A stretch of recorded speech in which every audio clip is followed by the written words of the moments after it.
I have been reading Propaganda by Edward Bernays, and we are on chapter 4, and this is a psychology of public relations. Now, I have been uploading these readings as a separate playlist, and they've mainly been recordings. This one is streamed live, so you have the option of watching the live or when it's uploaded separately as a recording. So let's get straight into it. So this is chapter 4, the psychology of public relations. The systematic study of mass psychology revealed to students by manipulation of the motives which actuate man in the group. Trotter and Le Bon, who approached the subject in a scientific manner, and Graham Wallace, Walter Lippmann, and others who continued with searching studies of the group mind, established that the group has mental characteristics distinct from those of the individual and is motivated by impulses and emotions which cannot be explained on the basis of what we know of individual psychology. So the question naturally arose, if we understand the mechanism and motives of the group mind, is it not possible to control and regiment the masses according to our will without their knowing it? I mean, that is public relations uh, in a nice, succinct description. I actually quoted Edward Bernays in the sort of past recording, and it's about regimenting the minds of people, and how just that quote in itself was just so disturbing, but also pretty accurate. Just checking that everything's fine on the live. So let's continue. The recent practice of propaganda has proved that it is possible, at least up to a certain point and within certain limits. Mass psychology is as yet far from being an exact science, and the mysteries of human motivation are by no means all revealed. But at least theory and practice have combined with sufficient success to permit us to know that in certain cases we can effect some change in public opinion with a fair degree of accuracy by operating a certain mechanism, just as the motorist can regulate the speed of his car by manipulating the flow of gasoline. Propaganda is not a science in the laboratory sense, but it is no longer entirely the empirical affair that it was before the advent of the study of mass psychology. It is now scientific in the sense that it seeks to base its operations upon definite knowledge drawn from direct observation of the group mind and upon the application of principles which have been demonstrated to be consistent and relatively constant. The modern propagandist studies systematically and objectively the material with which he is working in the spirit of the laboratory. If the matter in hand is a nation-wide sales campaign, he studies the field by means of a clipping service or of a corps of scouts or by personal study at a crucial spot. He determines, for example, that which features of a product are losing their public appeal and in what new direction the public taste is veering. This is almost like describing a typical social media marketer's consideration. He will not fail to investigate what extent it is the wife who has the final word in the choice of her husband's car or of his suits and shirts. Gosh, this really is dated, isn't it? Scientific accuracy of results is not to be expected because many of the elements of the situation must always be beyond his control.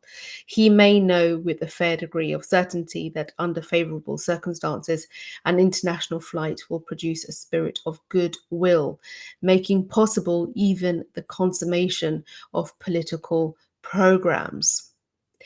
But he cannot be sure that some unexpected event will not overshadow this flight in the public interest, or that some other aviator may not do something more spectacular the day before. Even in his restricted field of public psychology, there must always be a wide margin of error. Propaganda, like economics and sociology, can never be an exact science for the reason that its subject matter, like theirs, deals with human beings. If you can influence the leaders, either with or without their conscious cooperation, you automatically influence the group which they sway. But men do not need to be actually gathered together in a public meeting or in a street riot to be subject to the influences of mass psychology, because man is by nature gregarious. He feels himself to be member of a herd, even when he is alone in his room with the curtains drawn. His mind retains the patterns which have been stamped on it by the group influences. A man sits in his office deciding what stocks to buy. He imagines, no doubt, that he is planning his purchases according to his own judgment. In actual fact, his judgment is a melange of impressions stamped on his mind by outside influences which unconsciously control his thought. He buys a certain railroad stock because it was in the headlines yesterday, and hence in the one which comes most prominently to his mind, because he has a pleasant recollection of a good dinner on one of its fast trains, because it has a liberal Labour policy, a reputation for honesty, because he has been told that JP Morgan owns some of its shares. Trotter and Le Bon concluded that the group mind does not think in the strict sense of the word. Let's repeat that. The group mind does not think in the strict sense of the word. In place of thoughts, it has impulses, habits, and emotions. So we're talking about the group mind. In making up its mind, its first impulse is usually to follow the example of a trusted leader. I don't think it would be incorrect to refer to this as a group think as well. Let me know in the comments if you think that's incorrect, but let's continue. This is one of the most firmly established principles of mass psychology. It operates in establishing the rising or diminishing prestige of a summer resort, in causing a run on a bank or a panic on the stock exchange, in creating a bestseller or a box office success. But when the example of the leader is not at hand and the herd must think for itself, it does so by means of cliches, pat words, or images which stand for a whole group of ideas or experiences. Not many years ago, it was only necessary to tag a political candidate with the word interests to stampede millions of people into voting against him, because anything associated with the interests seemed necessarily corrupt. Recently, the word Bolshevik has performed a similar service for persons who wished to frighten the public away from a line of action. By playing upon an old cliche or manipulating a new one, the propagandist can sometimes swing a whole mass of group emotions.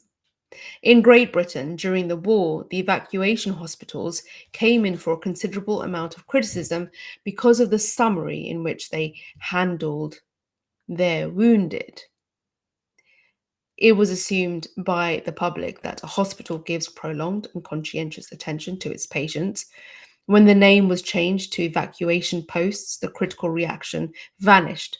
No one expected more than an adequate emergency treatment from an institution so named. The cliche hospital was indelibly associated in the public mind with a certain picture to persuade the public to discriminate between one type of hospital and another. To dissociate the cliche from the picture it evoked would have been an impossible task. Indeed, a new cliche automatically conditioned the public emotion toward these hospitals. Men are rarely aware of the real reasons which motivate their actions. A man may believe that he buys a motor car because, after careful study of the technical features of all makes on the market, he has concluded that this is the best. He is almost certainly fooling himself. He bought it perhaps because a friend whose financial acumen he respects bought one last week, or because his neighbors believed he was not able to afford a car of that class, or because its colors are those of his college fraternity. It is chiefly the psychologists of the school of Freud who have pointed out that many of man's thoughts and actions are are compensatory substitutes for desires which he has been obliged to suppress. A thing may be desired not for its intrinsic worth or usefulness, but because he has unconsciously come to see it in a symbol of something else, the desire for which he is ashamed to admit to himself. A man buying a car may think he wants it for purposes of locomotion, whereas the fact may be that he would really prefer not to be burdened with it and would rather walk for the sake of his health. He may really want it because it is a symbol of social position, an evidence of his success in business, or a means of pleasing his wife. This general principle that men are very largely activated by motives which they conceal from themselves is as true of mass as of individual psychology. It is evident that the successful propagandist must understand the true motives and not be content to accept the reasons which men give for what they do. It is not sufficient to understand only the mechanical structure of society, the groupings and cleavages of loyalties. An engineer may know all about the cylinders and pistons of a locomotive, but unless he knows how steam behaves under pressure, he cannot make his engine run. Human desires are the steam which make the social machine work. Only by understanding them can the propagandist control that vast, loose jointed mechanism which is modern society. The old propagandist based his work on the mechanistic reaction psychology then in vogue in our colleges. This assumed that the human mind was merely an individual machine, a system of nerves and nerve centers reacting with mechanical regularity to stimuli, like a helpless, will-less automaton. It was the special pleader's function to provide the stimulus which would cause the desired reaction in the individual purchaser.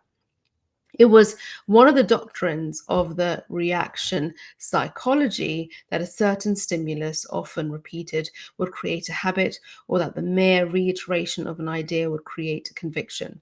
Suppose the old type of salesmanship acting for a meat packer was seeking to increase the sale of bacon. It would reiterate innumerable times in full page advertisements, eat more bacon.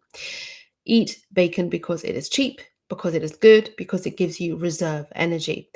The newer salesmanship, understanding the group structure of society and the principles of mass psychology, would first ask, who is it that influences the eating habits of the public? The answer obviously is the physicians. The new salesman will then suggest to physicians to say publicly that it is wholesome to eat bacon. He knows as a mathematical certainty that large numbers of persons will follow the advice of their doctors because he understands the psychological relation of dependence of men upon their physicians. The old-fashioned propagandist, using almost exclusively the appeal of the printed word, tried to persuade the individual reader to buy a definite article immediately. This approach is exemplified in a type of advertisement which used to be considered ideal from the point of view of directness and effectiveness. You, perhaps with a finger pointing at the reader, buy O'Leary's rubber heels now. The advertiser sought, by means of reiteration and emphasis directed upon the individual, to break down or penetrate sales resistance. Although the appeal was aimed at 50 million persons, it was aimed at each as an individual. The new salesmanship has found it possible, by dealing with men in the mass through their group formations, to set up psychological and emotional currents which will work for him. Instead of assaulting sales resistance by direct attack, he is interested in removing sales resistance. He creates circumstances which will swing emotional currents so as to make for purchaser demand.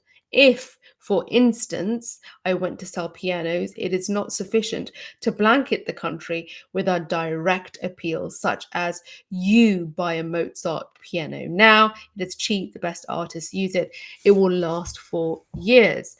The claims may all be true, but they are in direct conflict with the claims of other piano manufacturers, and in indirect competition with the claims of a radio or a motor car, each competing for the consumer's dollar.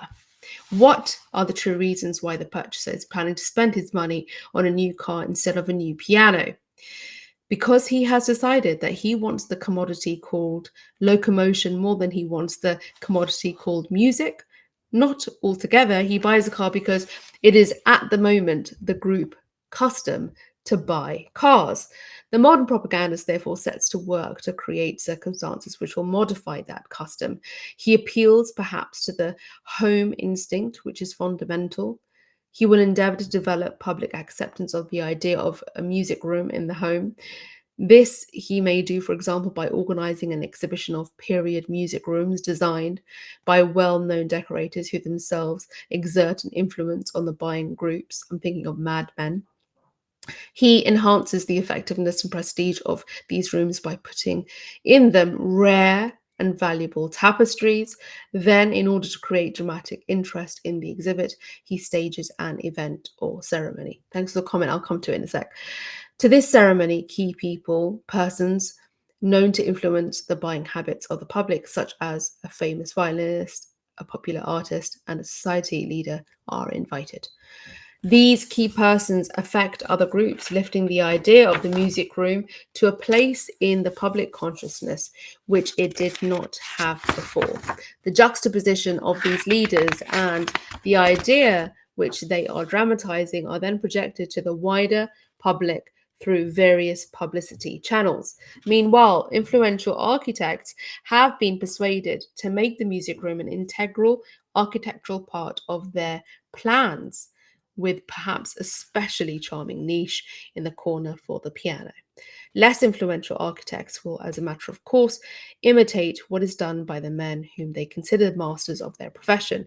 They, in turn, will implant the idea of the music room in the mind of the general public. The music room will be accepted because it has been made the thing, and the man or woman who has a music room, who has arranged a corner of the parlor as a musical corner, will naturally think of buying a piano. It will come to him as his own idea. So it's all about setting the scene. I guess I'm thinking about those ridiculous Stanley cups that everyone drinks and sort of the lifestyle of it. So the lifestyle is set for it, isn't it? So it's the, I don't know, maybe the mum who's running around doing the school run with a Stanley Cup, running to the gym, coming back, going to the grocery store with a Stanley Cup. There's got to be a cup in the car, a cup holder in the car that's got to fit a Stanley Cup. So here we have, under this old salesmanship, the manufacturer said to the prospective purchaser, please buy a piano. The new salesmanship has reversed the process and caused the prospective purchaser to say to the manufacturer, please sell me a piano. The value of the associated processes in propaganda is shown in connection with a large real estate development. To emphasize that Jackson Heights was socially desirable, every attempt was made to produce this associative process. A benefit performance of the Jitney Players was staged by the benefit of earthquake victims of Japan under the auspices of Mr. Astor and others. The social advantages of the place were projected, a golf course was laid out, and a clubhouse planned. When the post office was opened, the Public Relations Council attempted to use it as a focus for national interest and discovered that its opening fell coincident with a date imported in the annals of the American Postal Service. This was then made the basis of the opening. Nearly there. When an attempt was made to show the public the beauty of the apartments, a competition was held among interior decorators for the best furnished apartment in Jackson Heights. An important committee of judges decided. This competition drew the approval of well-known authorities, as well as the interest of millions who were made cognizant of it through newspaper and magazine and other publicity, with the effect of building up definitely the prestige of the development. One of the most effective methods in the utilization of the group formation of modern society in order to spread ideas. An example of this is the nationwide competitions for sculpture in ivory soap, open to school children in certain age groups as well as professional sculptors. A sculptor of national reputation found ivory soap an excellent medium for sculpture. The Procter & Gamble company offered a series of prizes for the best sculpture in white soap. The contest was held under the auspices of the Art Center in New York City, an organization of high standing in the art world. School superintendents and teachers throughout the country were glad to encourage the movement as an educational aid for schools. Practice among school children as part of their art courses was stimulated. Contests were held between schools, between districts, and between cities. Ivory soap was adaptable for sculpturing in the homes because mothers saved their shavings and the imperfect efforts for laundry purposes. The work itself was clean. The best pieces are selected from the local competitions for entry in the national contest. This is held annually at an important art gallery in New York, whose prestige with that of the distinguished judges established the contest as a serious art event. In the first of these national competitions, about 500 pieces of sculpture were entered. In the third, 2,500, and in the fourth, more than 4,000. If the carefully selected pieces were so numerous, it is evident that a vast number were sculptured during the year, and that could have said sculpted, but and that a much greater number must have been made for practice purposes. The goodwill was greatly enhanced by the fact that this soap had become not merely the concern of the housewife, but also a matter of personal and intimate interest to her children. A number of familiar psychological motives were set in motion in the carrying out of this campaign: the aesthetic, the competitive, the gregarious. Much of the sculpting was done in school groups, the snobbish, the impulse to follow the example of recognized leader, the exhibitionist, and last but not by no means least, the maternal. All these motives and group habits were put in concerted motion by the simple machinery of group leadership and authority. As if actuated by the pressure of a button, people began working for the client for the sake of the gratification obtained in the sculpture work itself. This point is most important in successful propaganda work. The leaders who lend their authority to any propaganda campaign will do so only if it can be made to touch their own interests. There must be a disinterested aspect of the propagandist's activities.